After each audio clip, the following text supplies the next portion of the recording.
This man developed his own super rifle, but when the man tested the rifle's power, he realized that the target had been hit with a single bullet hole, but there was white smoke coming out of the back of the dirt. Several members of the team saw this and rushed forward to observe. Then they realized that the concrete was not only completely penetrated but also had a big hole in the back. Even the building next to it had a big hole in it. In order to maximize the power of the weapon, the men immediately replaced the battery with a new one. Then he asked his partner to set up a video camera to record the whole process. As the men fired continuously in front of them, the bridge in the distance collapsed in an instant. They then showed the video to the military to sell the weapon for a good price. But the officer didn't think the video was enough to convince him of the weapon's power. So the officer asked the men to take the weapons to the range for inspection. When he saw the man take out a toy gun from his backpack, the officer immediately showed his disdain. Mark, however, looked very calm. Then he pulled the trigger on a heavy tank. The next moment, there was a powerful surge of air. The officer was so happy that he couldn't stop talking. In order to buy the rifle and its technology, he asked Mark what his offer was, but Mark offered $100 million.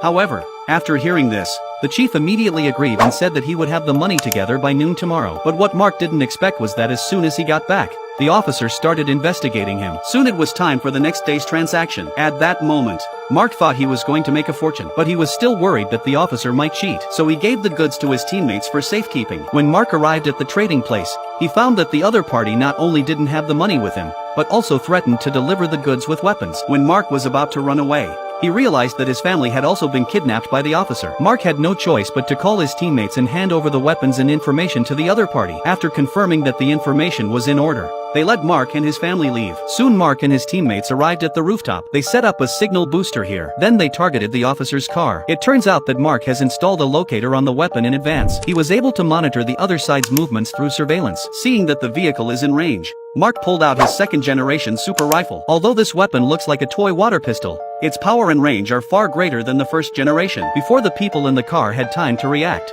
Mark calmly pulled the trigger. With the sound of a violent explosion, the officer and the weapons data were burnt to ashes. But when Mark was about to leave, a police officer suddenly stopped him. But Mark did not panic in the slightest. A few simple talk to dispel the police suspicion, and so Mark succeeded in getting his revenge. In the end, he took his family away to a new city and lived happily ever after.